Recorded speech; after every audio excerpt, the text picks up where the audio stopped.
সুপ্রিয় শিক্ষার্থীবৃন্দ, অনলাইন ক্লাসে আজকে তোমাদের স্বাগতম জানাচ্ছি। আমি মোহাম্মদ এহসানুল্লাহ, সহকারী অধ্যাপক হিসাব বিজ্ঞান বিভাগ, নরসিংদী সরকারি কলেজ, নরসিংদী। আজকে নতুন একটি অধ্যায় নিয়ে তোমাদের সামনে হাজির হয়েছি। আজকের অধ্যায়ের তোমাদের হিসাব বিজ্ঞান দ্বিতীয় পত্র নিয়ে পড়াবো তোমাদের সাথে। আর এই প্রথম যে অধ্যায়টা নিয়ে তোমাদের সাথে আমি ছিলাম সেটা ছিল তোমার যৌথ মূলধনী কোম্পানির মূলধন হিসাব। আর আজকে যে নতুন অধ্যায়টা নিয়ে থাকবো সেটা হচ্ছে নগদ প্রবাহ বিবরণী। তোমাদের অধ্যায় হচ্ছে তৃতীয়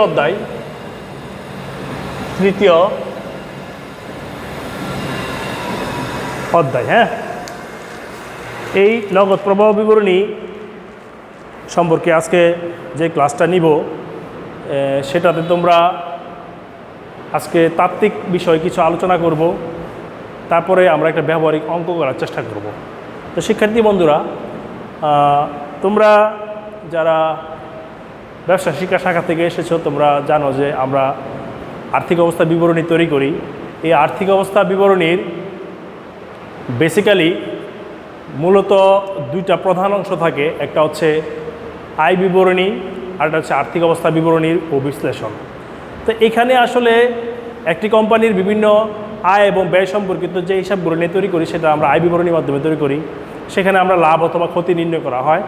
আবার আর্থিক অবস্থা বিবরণীতে আমরা বিভিন্ন সম্পত্তি, দায় এবং অন্যান্য আরও আর্থিক অবস্থা নগদ সম্পর্কিত জানতে পারি। কিন্তু নগদ কতটুকু আগমন ঘটে ব্যবসা প্রতিষ্ঠানে, কতটুকু নির্গমন ভ্রমে, মানে কতটুকু টাকা ব্যবসা আসে এবং কতটুকু টাকা ব্যবসা থেকে খরচ হয়, এই সম্পর্কিত পূর্ণ ধারণা কিন্তু আমরা আর্থিক অবস্থা বিবরণী থেকে জানতে পারি না। আর এই জন্য আমরা আসলে বেসিক্যালি এই নগদ প্রবাহ বিবরণীটা তৈরি করি যে একটা ব্যবসা প্রতিষ্ঠানে কতটুকু নগদ অর্থের আগমন ঘটেছে এবং কতটুকু নগদ অর্থের নির্গমন ঘটেছে। এটা আমাদের এই ব্যবসা প্রতিষ্ঠানে খুবই গুরুত্বপূর্ণ একটা বিষয় যে নগদ অর্থের আগমনটা এবং নির্গমনটা জানা। তো আমরা যদি বলি যে নগদ প্রবাহ বিবরণী বলতে কী বুঝো, তাহলে আমরা বলতে পারি যে নগদ প্রবাহ বিবরণী হচ্ছে একটি নির্দিষ্ট সময়ে কোনো প্রতিষ্ঠানের নগদ অর্থের আগমন এবং নগদ অর্থের নির্গমন দেখিয়ে যে বিবরণী প্রস্তুত করা হয় তাকে নগদ প্রবাহ বিবরণী বলে। তো নগদ অর্থের আগমন এবং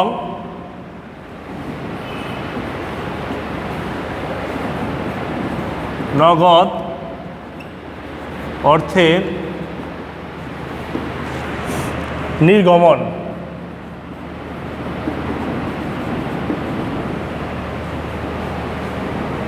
আগমন আমরা বলতে পারি আন্তঃপ্রবাহ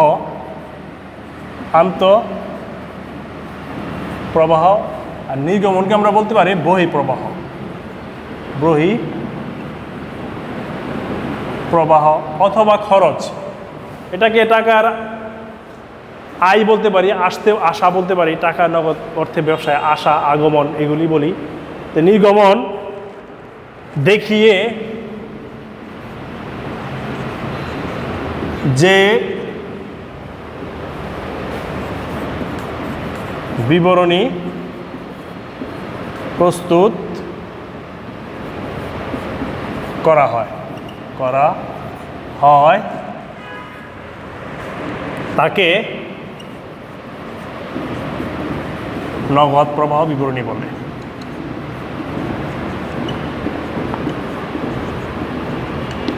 তো শিক্ষার্থী বন্ধুরা, এখানে তাহলে আমরা দুইটা বিষয় স্পষ্ট। এখানে একটা হচ্ছে নগদ অর্থের আগমন আর একটা হচ্ছে নগদ অর্থের নির্গমন। তাহলে টাকা আসা এবং যাওয়া এর জন্য যেই বিবরণী প্রস্তুত করে থাকি আসলে সেটাকে আমরা বলবো প্রাথমিকভাবে সেটা হচ্ছে নগদ প্রবাহ বিবরণী। তো এটা 1992 সালের আন্তর্জাতিক আইএস মান কমিটি IS7 এর মাধ্যমে, এটা কিন্তু প্রতিষ্ঠানের বাধ্যতামূলক কোনো বিষয় নয় এবং বাংলাদেশের যে 1994 সালের যে কোম্পানি আইন আছে সেখানে কিন্তু এই নগদ প্রবাহ বিবরণী বাধ্যতামূলক করা হয়নি। কিন্তু বাংলাদেশের যে সকল কোম্পানিগুলো তোমার স্টক এক্সচেঞ্জে নিবন্ধিত সেই সকল কোম্পানিগুলোকে অবশ্যই নগদ প্রবাহ বিবরণী প্রস্তুত করতে হবে এবং সেটা বাধ্যতামূলক করা হয়েছে। এবং আমরা এই নগদ প্রবাহ বিবরণী IAS7 ইন্টারন্যাশনাল অ্যাকাউন্টিং স্ট্যান্ডার্ডস এর মাধ্যমে আসলে আমরা নগদ প্রবাহ বিবরণী প্রস্তুত করে থাকি। সেটা 1992 সালে নিয়ম অনুসারে 1992 সালে আন্তর্জাতিক হিসাবমান কমিটি IS7 এর মাধ্যমে প্রতিষ্ঠানের আর্থিক অবস্থার বিবরণী আর্থিক অবস্থার পরিবর্তন নির্দেশনার জন্য নগদ প্রবাহ বিবরণীকে আর্থিক বিবরণী সময়ের অন্তর্ভুক্ত করা হয়েছে। সেই জন্য প্রতিষ্ঠানগুলোতে নগদ প্রবাহ বিবরণী তৈরি করা অপরিহার্য হয়ে পড়েছে। আমাদের দেশে 94 সালের নগদ প্রবাহ বিবরণী যেটা বলছি যে কোম্পানিতে না হলেও যদি স্টক এক্সচেঞ্জে যদি তোমার নিবন্ধিত হয়ে থাকে অবশ্যই সেটা নগদ প্রবাহ বিবরণী তোমার প্রস্তুত করে নিতে হবে। তো শিক্ষার্থী বন্ধুরা, এই নগদ প্রবাহ বিবরণী তোমার বেসিক্যালি তোমার তিনটা প্রধান উৎস থেকে তিনটা প্রধান হেডিং আছে যে নগদ প্রবাহ বিবরণী তৈরি করার ক্ষেত্রে। এই নগদ প্রবাহের আগমন এবং নির্গমন এর যদি আমি বলি, এখানে তুলে ধরি একটু।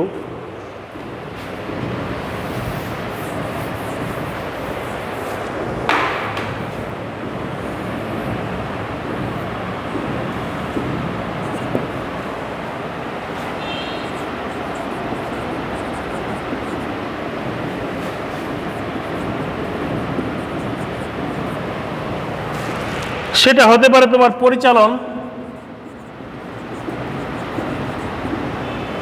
কার্যক্রম, 2 নম্বর হতে পারে তোমার বিনিয়োগ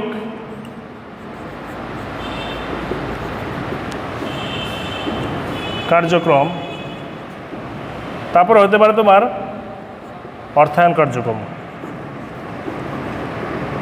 অর্থায়ন কার্যক্রম।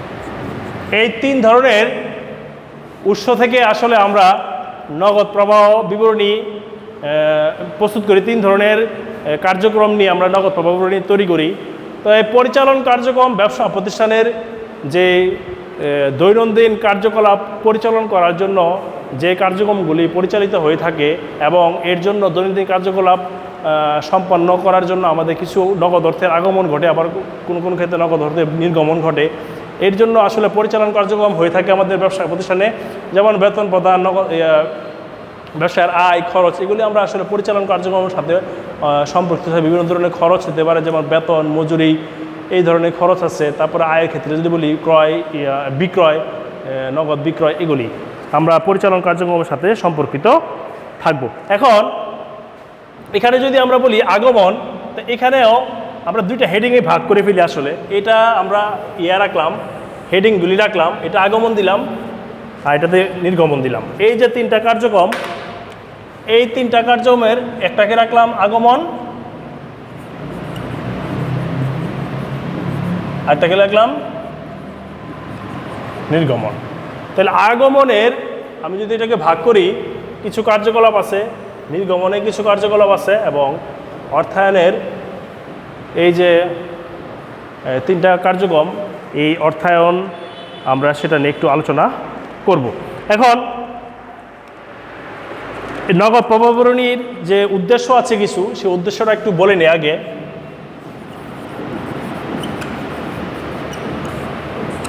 উদ্দেশ্য প্রথমটা যেটা বলছি, ওই যে নগদ অর্থে আগমন এবং নির্গমন জানা। দ্বিতীয়টা যদি বলি পরিচালন, বিনিয়োগ, অর্থায়ন, নগদ প্রবাহ কোন কোন খাতে ব্যয় হয়েছে এগুলি আমাদের জানা, বিগত বছরের সাথে তুলনা করা। প্রথমটা কিন্তু এই যে এটাই আগমন, নির্গমন, আর এই 3টা কার্যক্রম এটা 2 নম্বর।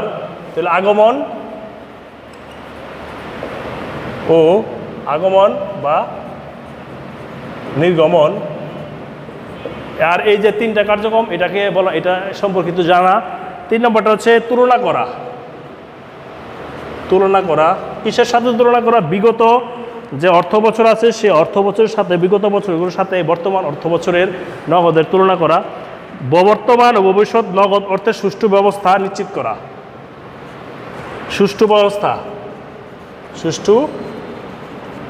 ব্যবস্থা নিশ্চিত করা। সমাপনী নগদ তহবিল।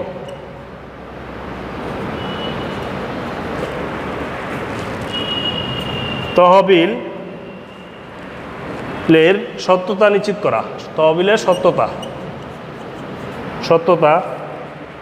নগদ ঘাটতি।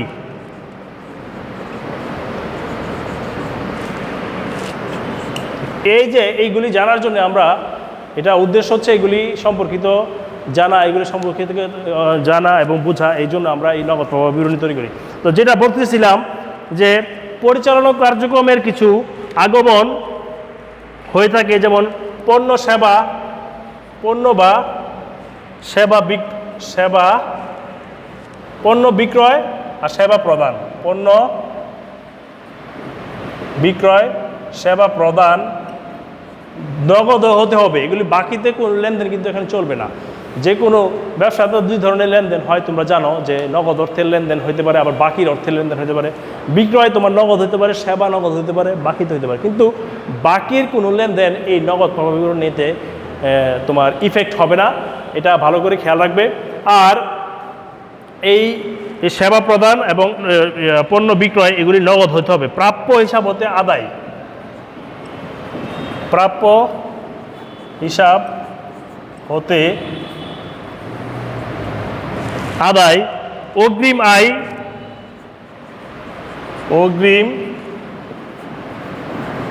আয়, সুদ ও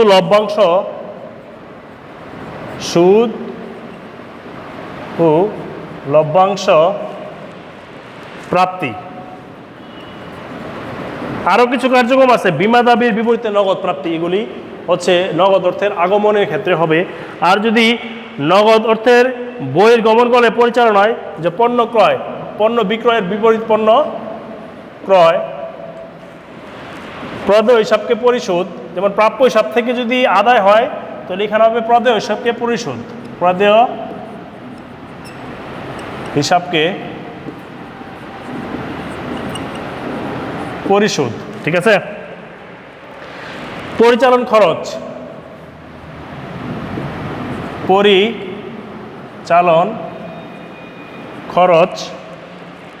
পরিশোধ।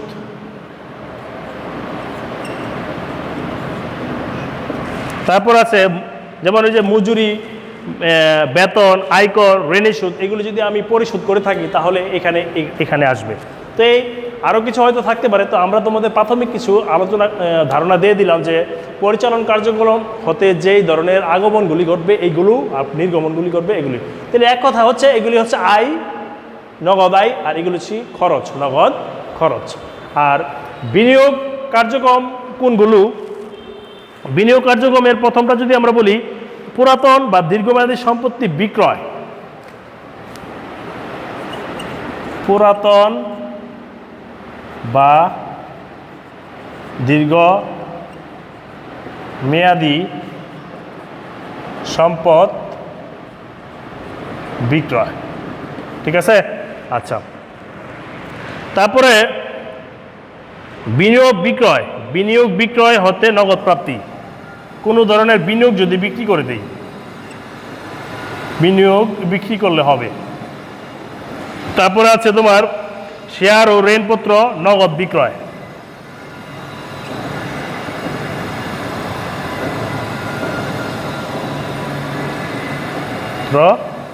নগদ বিক্রয়। এটা কিন্তু তোমার খেয়াল রাখবে, তোমার কোম্পানি নতুন শেয়ার না, এটা খেয়াল রাখবে। এটা কিন্তু নতুন শেয়ারের ক্ষেত্রে হলে অর্থায়ন কার্যক্রম হয়ে যাবে। যদি তোমার কাছে পুরাতন শেয়ার থাকে, পুরাতন ঋণপত্র থাকে, এগুলি বিক্রয় করার ক্ষেত্রে যেই টাকাটা আসবে সেখানে আসবে তোমার বিনিয়োগ কার্যক্রম, এটা খেয়াল রাখবে। আর বিনিয়োগ কার্যক্রমের যদি বহিঃপ্রবাহ ঘটে, সেটা হচ্ছে স্থায়ী ও দীর্ঘমেয়াদী সম্পত্তি ক্রয়, স্থায়ী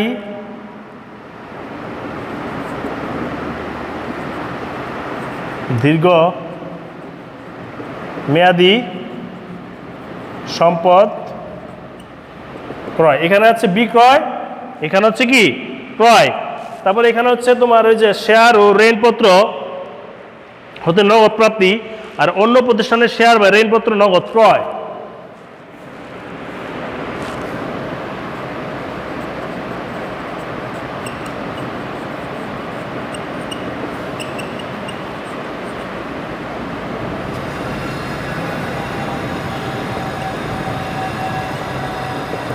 এই যেখানে ছিল বিক্রয়, শেয়ার ও ঋণপত্র বিক্রয়, এখানে হচ্ছে ক্রয়, এখানে কি ক্রয়।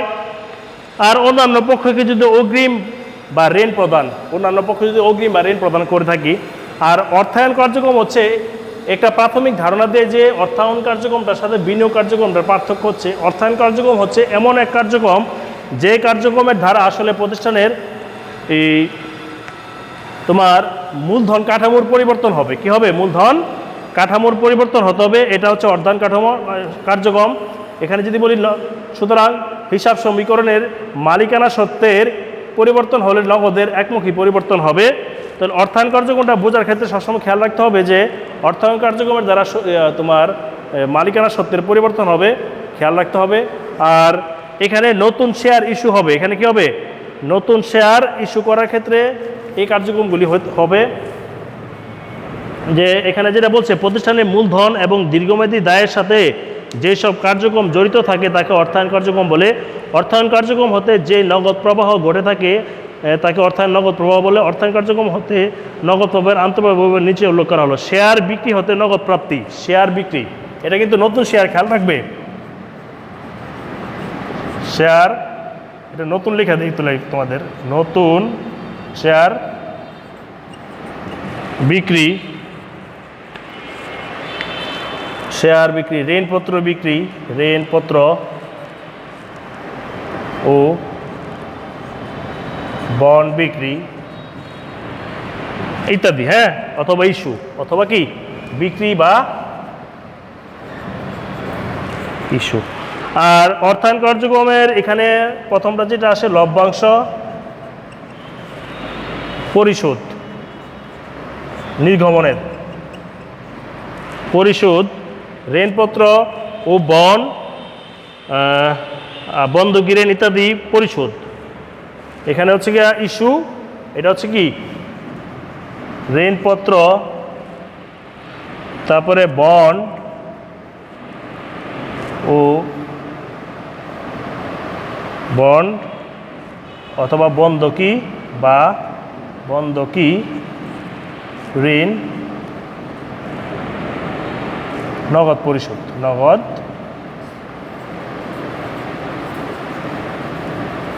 পরিশোধ। ট্রেজারি শেয়ার ক্রয়ের জন্য পরিশোধ, ট্রেজারি শেয়ার ক্রয়, ট্রেজারি শেয়ার ক্রয়। তো এই বিষয়গুলো আসলে প্রধান বিষয়, এগুলি জানতে হবে অঙ্ক করার ক্ষেত্রে। আর তোমাদের পরীক্ষায় আমি বলে রাখি যে এই নগদ প্রবাহ বিবরণীর দুই ধরনের পদ্ধতি থাকে, একটা হচ্ছে প্রত্যক্ষ পদ্ধতি আর একটা হচ্ছে কি পরোক্ষ পদ্ধতি। পরোক্ষ পদ্ধতি, আমি আজকে যে ক্লাসটা নিয়ে আলোচনা করব সেটা হচ্ছে পরোক্ষ পদ্ধতি নিয়ে। আর পরীক্ষায় বেশিরভাগ ক্ষেত্রে পরোক্ষ পদ্ধতির অঙ্কই থাকে, তো আমরা জোর দিব পরোক্ষ পদ্ধতির উপর বেশি। আর প্রত্যক্ষ পদ্ধতি হয়তো তোমাদের জানাই দিব, কিন্তু অঙ্ক বেসিক্যালি তোমরা শিখবে পরোক্ষ পদ্ধতির উপর বেস করেই, তোমরা ওই পরোক্ষ পদ্ধতি সম্পর্কিত অঙ্ক শিখবে। আচ্ছা, আরেকটা বিষয় তোমাদের জানা দরকার আছে, সেটা হচ্ছে যে এই নগদ প্রবাহ বিবরণী করার ক্ষেত্রে তোমার কিছু অনগদ লেনদেন হয়ে থাকে, তখন তোমরা কি করবে? অনগদ লেনদেন যখন হবে তখন তোমরা কি করবে? নগদের পরিবর্তন ছাড়াই, যেমন দীর্ঘমেয়াদী সম্পদ, দীর্ঘমেয়াদী দায় এবং মালিকানা সত্ত্বের একটির সাথে আরেকটি বিনিময় হয়। যেমন আমি শেয়ার দিয়ে সম্পত্তি নিলাম, যেমন আমি আসবাবপত্র ক্রয় করলাম একজন মানুষকে 10টা শেয়ার দিয়ে, এর দ্বারা কিন্তু প্রতিষ্ঠানের নগদ অর্থের কোনো পরিবর্তন ঘটে নাই, তাহলে এটা কিন্তু অনগদ লেনদেন। এটা কি অনগদ লেনদেন।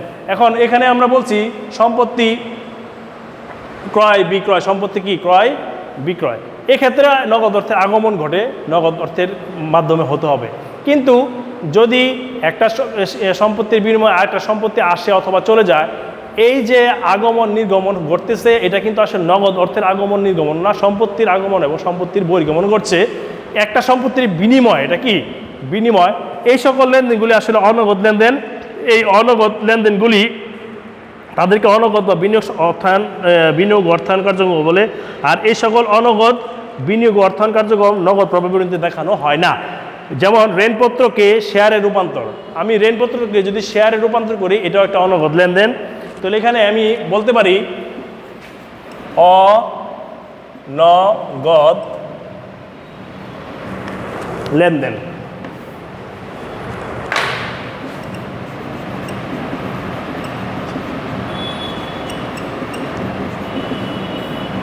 অনগদ লেনদেনের ক্ষেত্রে যদি রূপান্তর হয় কোনো কিছুর রূপান্তর অথবা বিনিময়, খেয়াল রাখবে এই শব্দগুলি জড়িত থাকবে। একটার বিনিময় আরেকটা রূপান্তর, ঋণপত্রে রূপান্তর হইল শেয়ারে, ঋণপত্র রূপান্তর হইল কি শেয়ারে, তাহলে রূপান্তর হইতে পারে যেমন ঋণপত্র শেয়ারের রূপান্তর, ঋণপত্র শেয়ারে রূপান্তর। তারপর বিনিময় যদি হয় ওই যে সম্পত্তি শেয়ারের বিনিময়ে, শেয়ারের বিনিময়ে আসবাবপত্র ক্রয়, এটা হবে না। হ্যাঁ, শেয়ারের বিনিময়ে স্থায়ী সম্পত্তি ক্রয়, সম্পত্তি ক্রয়ের জন্য শেয়ার ও ঋণপত্র ইস্যু, অগ্রাধিকার শেয়ারকে সাধারণ শেয়ারে রূপান্তর, এইগুলি আসলে অনগদ লেনদেন। এইগুলি আসলে এই যে লেনদেনগুলো এর মাধ্যমে অর্থায়নে কোনো পরিবর্তন হচ্ছে না, এগুলি হিসাবে আসবে না। তো এখানে শিক্ষার্থী বন্ধুরা কিছু পদ্ধতি তোমাদের এই যে দুইটা পদ্ধতির কথা বলছে, একটা হচ্ছে প্রত্যক্ষ পদ্ধতি, একটা কি পরোক্ষ পদ্ধতি। এই পরোক্ষ পদ্ধতি নিয়ে তোমাদের সাথে আজকে আমি আলোচনা করব। তো এই পরোক্ষ পদ্ধতির কিছু নিয়ম আছে, কিছু টিপস আছে, সেই টিপসগুলি তোমাদের সাথে একটু শেয়ার করব। আর আশা করি তোমরা এটা হাতে কলমে লিখে নিতে পারবে। আর এই পরোক্ষ পদ্ধতির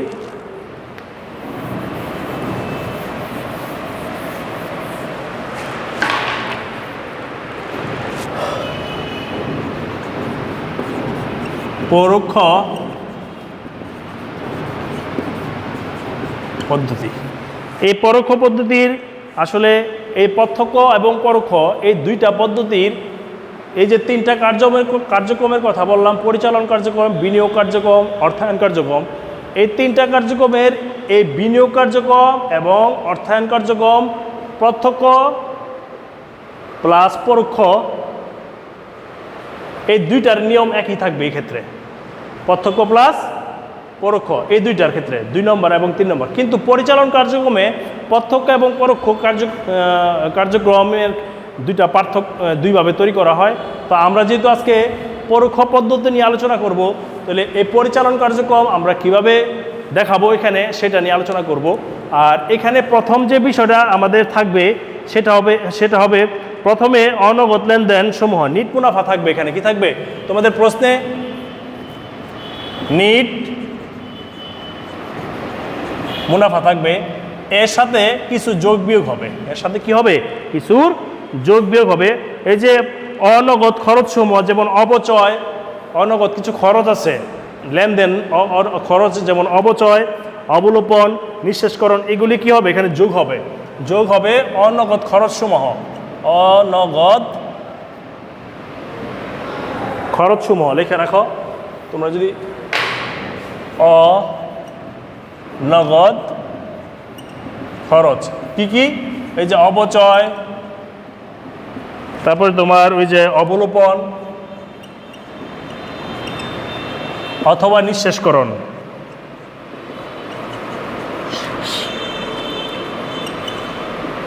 এগুলি আসলে অপচয় করি আমরা স্থায়ী সম্পত্তির যেগুলি দৃশ্যমান, অবলোপন করি আমরা যেগুলি খনিজ সম্পদ, আর নিঃশেষকরণ খনিজ সম্পদের ক্ষেত্রে, আর অবলোপন করি ওই তোমার যেগুলি সুনাম, প্যাটেন্ট, এগুলির ক্ষেত্রে আমরা অবলোপন করি। আর অপচয় যেগুলি আমরা দৃশ্যমান সম্পত্তি সেগুলির ক্ষেত্রে আমরা অপচয় করি। আসলে তিনটার নামকরণ ভিন্ন কিন্তু কার্যক্রম একই রকম আসলে। আর হচ্ছে সম্পদ বিক্রয়জনিত লাভকে বিয়োগ করতে হবে। কিছু যোগগুলো আগে করি। সম্পদ বিক্রয়জনিত লাভ, সম্পদ বিক্রয়জনিত লাভকে যোগ করব আর বিয়োগ করব বিক্রয়জনিত সম্পদ বিক্রয়জনিত লাভকে বিয়োগ করব, বিক্রয়জনিত ক্ষতিকে যোগ করব। এগুলি খেয়াল রাখবে।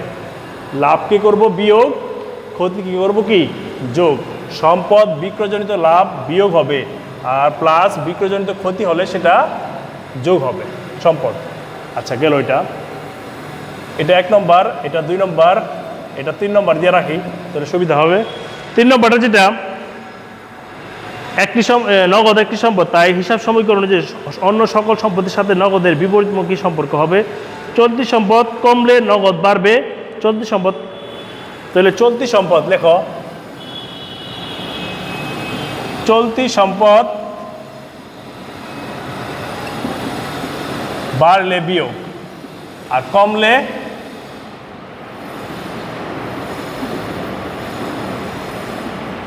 হবে যোগ। খেয়াল রাখবে, বাড়লে হবে বিয়োগ আর কমলে হবে কি যোগ চলতি সম্পর্কের ক্ষেত্রে।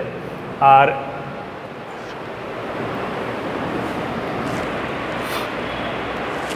আচ্ছা এখানে 4 নম্বরটা লেখো চলতি দায়। এখানে চলতি দায় বাড়লে যোগ আর কমলে বিয়োগ। এটা হচ্ছে বিপরীতমুখী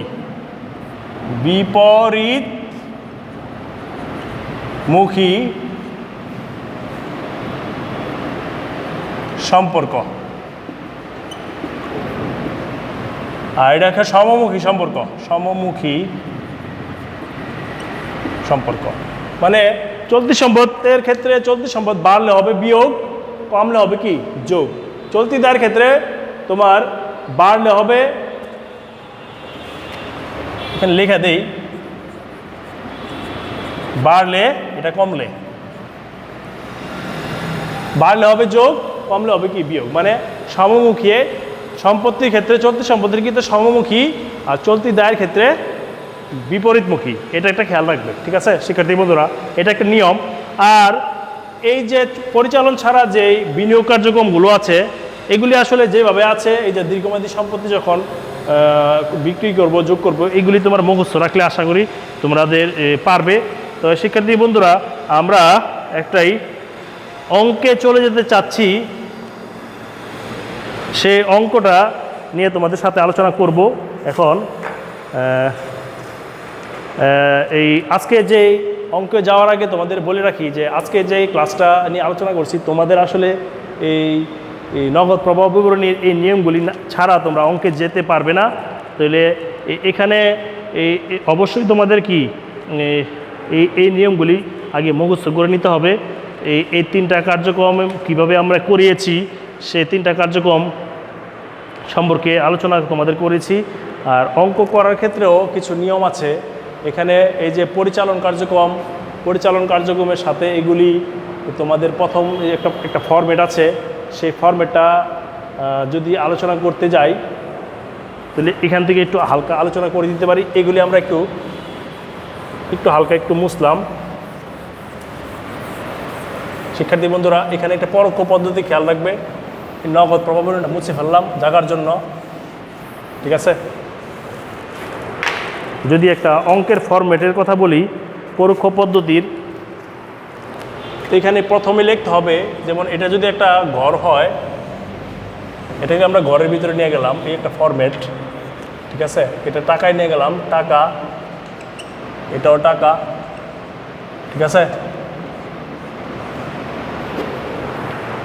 এখানে কোম্পানির নাম থাকবে, এটা একটা পরোক্ষ পদ্ধতি। এখানে প্রথমেই যেটা আমরা লিখব সেটা হচ্ছে এই যে পরিচালন কার্যক্রম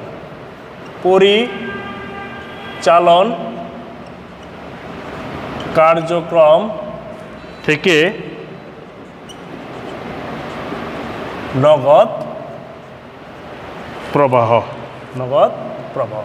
পরিচালন কার্যক্রম থেকে যখন নগদ প্রবাহ তৈরি করব, এটাই ফলো করব। এই যে প্রথমে আমরা এই যে নিট মুনাফাটাকে তুলবো, এখানে তোলার পর নিটাইকে নিট সম্পদ নগদে রূপান্তর করার ক্ষেত্রে এই যে স্থায়ী সম্পত্তির অপচয়, এগুলি আমরা এই যে যা জিনিসগুলি এখানে লিখলাম এগুলি করে আমার এই যে এখানে নগদ নিটাইয়ের সাথে এগুলির এই যে যেটা যোগ হওয়ার, এগুলি যোগেরগুলি আমরা যোগে রাখবো ওইভাবে, আর যেটা বিয়োগ হবে সেটা আমরা বিয়োগটা ব্রেকেটে রাখবো। তো এখানে কিছু যোগ কিছু বিয়োগ আসবে, আসার পর আমাদের কিছু টাকা হবে কি না?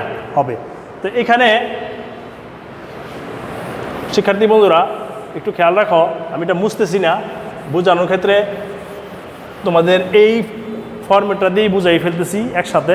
তো এখানে আসলে এই পরিচালন কার্যক্রম থেকে কি তোমাদের একটা যোগ বিয়োগ করলে একটা নগদ প্রবাহ আসবে না? আসবে। কিন্তু খেয়াল করে দেখো, কিছু যোগ কিছু বিয়োগ, কিছু যোগ কিছু বিয়োগ, এগুলি আসবে। আসলে আসার পর এখানে লিখবো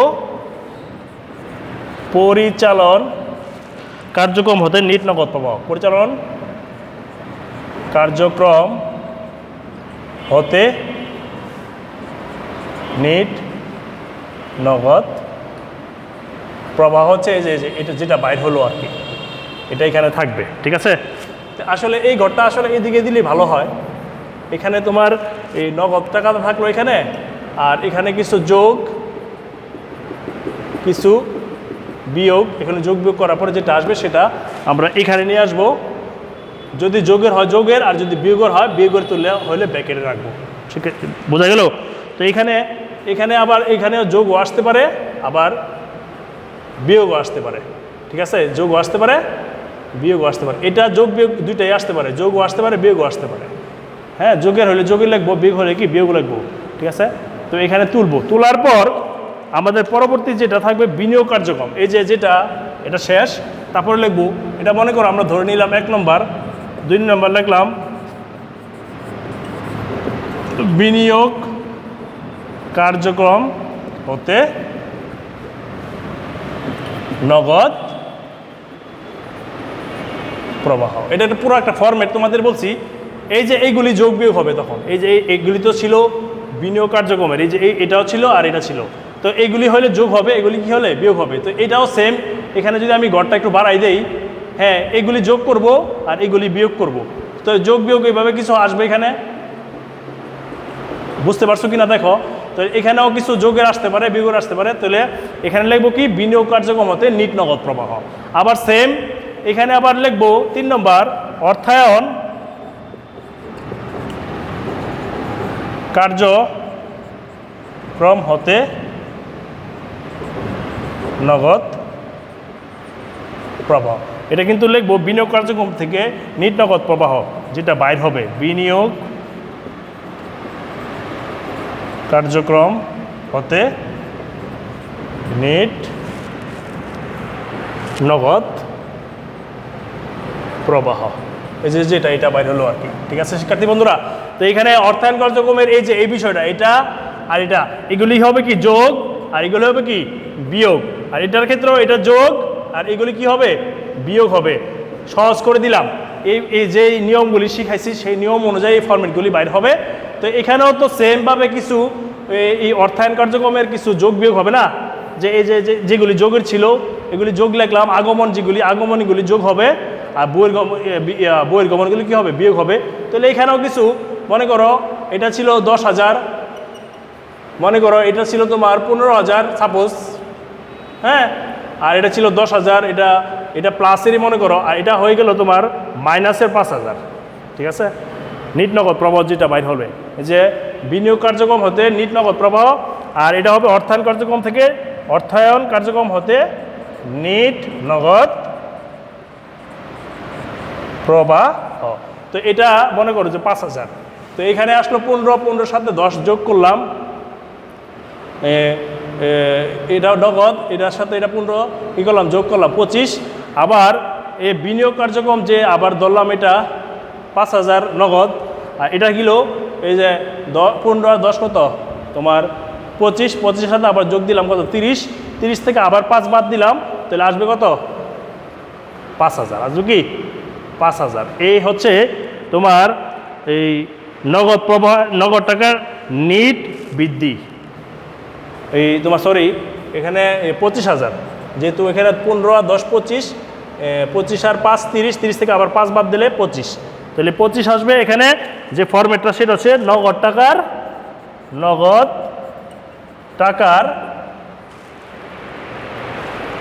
টাকার নিট বৃদ্ধি হয়েছে। এক্ষেত্রে হ্রাসও হইতে পারে, কিন্তু এখানে বৃদ্ধি হয়েছে, এই জন্য এটা বৃদ্ধি লিখলাম। যদি হ্রাস হয় তো হ্রাস লিখবা। তাহলে এখানে যোগ আসবে এবার প্রারম্ভিক নগদ তহবিল, প্রারম্ভিক নগদ উদ্ধৃত। এটা প্রশ্নে দেওয়া থাকবে মনে করো প্রারম্ভিক দেওয়া আছে 10,000, তো হইল কত 35,000। প্রশ্নে প্রারম্ভিকও দেওয়া থাকবে, সমাপনীও দেওয়া থাকবে। যদি প্রশ্নের প্রারম্ভিক যে 10,000 টাকা দিল আর সমাপনী দেওয়া আছে 35, এই 25-এর সাথে 10 যোগ করার পরে যদি 35,000 হয়, আর প্রশ্নে যদি 35,000 টাকা নগদ তহবিলের সমাপনী উদ্বৃত্ত দেওয়া থাকে, আর তোমাদের যদি এটা মিলে যায়, তো ধরে নিবা যে তোমাদের অঙ্কটা হয়ে গেছে। আর যদি না মিলে তাহলে ধরতে হবে কিন্তু তোমার অঙ্কটা হয়নি। তাহলে এখানে শিক্ষার্থী বন্ধুরা তোমাদের ভালো করে বলে রাখি যে এখানে যে প্রসেসটা তোমাদের বললাম, এটা একটা পূর্ণ প্রসেস পদ্ধতি, পরোক্ষ পদ্ধতির। তো এই পরোক্ষ পদ্ধতির তিনটা যে মূল আলোচনা ছিল, যে পরিচালন কার্যক্রম থেকে নগদ প্রবাহ, বিনিয়োগ কার্যক্রম থেকে নগদ প্রবাহ, অর্থায়ন কার্যক্রম থেকে নগদ প্রবাহ। এখানে পরিচালন কার্যক্রমটা একটু জটিল, নিট মুনাফার সাথে এগুলি যোগ বিয়োগ হবে, এগুলি সব লিখে দিচ্ছি, তোমরা এগুলি মুখস্থ করে নিবে।